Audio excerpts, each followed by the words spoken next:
What is up, YouTube? Got a vintage knife for you today. This is a Gerber Covert. This is an older knife.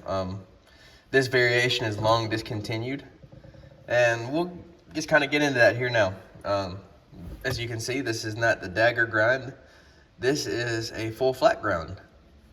And you can see it features ATS 34 steel. It's bead blasted, partially serrated, and you can tell this knife is pretty beat up.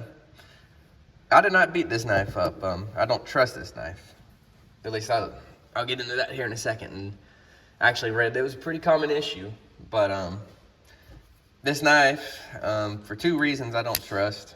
So it just kind of sits in my collection. That's the only reason I have it. It's kind of a piece of nice history. But the detent is shot, which I could fix. See, it does not take. There's no suction whatsoever. So that, and I've read on some blade forums posts that the locks on these slipped, which I believe actually did fix on this knife already. I bought this a couple years ago. It's just kind of sat in my collection, and I just figured, this would be a good knife to show off. You don't see many USA made Gerbers. You don't see many videos on the older ones. The full flat ground to me looks better, and obviously it's going to function better than the dagger grind does. It is far and away a better slicer. Maybe not as tough, but it's a better performing everyday carry knife. These full flat ground models were only produced in numbers, I think, around 5,000. So this is not a very super common knife, and you know, all this Facebook groups and everything, I've never really seen another flat ground Covert posted. Maybe once. You know, everybody has that knife that they have is just an oddball that you don't ever see, and then one day you see somebody else post it and you're like, oh my God, somebody else has one. Now this is kind of like that. It's a cool knife. I wouldn't carry it. I just don't like the way it carries. The saving grace for having a weak lock is it has the secondary lock. I've seen two different ways these knives had the secondary lock.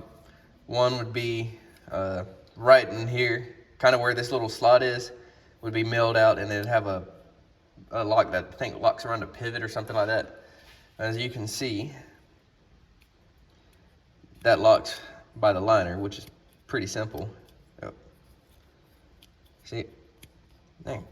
There we go. So, you know, pretty simple. I mean, not much to this knife. It's FRN, it's ATS 34, it's a bead blast, which you can see. There we go, it focused. It's got little dots all over it. I've cleaned them off before. What I do is, hold on a second, let me get it. This stuff works pretty good. Blade paste. It's non-toxic. Used for carbon steel blades, but it works pretty decent. You know, there's other higher dollar stuff on the market, frog lube, stuff like that. This works just fine. Mineral oil works just fine. I don't need nothing fancy. I don't carry many carbon or tool steels. I don't carry this. Not many knives stick around in my collection that rust easily. At least ones that I'm gonna carry every day. So, you know, there's that. But yeah, it's a cool vintage knife. You don't see very many of them around. This one's gonna stay in my collection. I said nothing fancy. It looks almost like a dog got a hold of it at one point. I got this for 30 bucks at a thrift mall a couple years ago. I always wanted one, so I figured it was worth adding to a collection. Try a $30 beat up one before I went and bought the $100+ version. So, you know, it's a cool little old knife. Run across one, pick it up if the price is right. I've seen these online go anywhere between 75 to 150 bucks. I think saw one as high as 250, but who knows? So I figured for 30 bucks, this is worth keeping around. Just a cool vintage knife. That's all.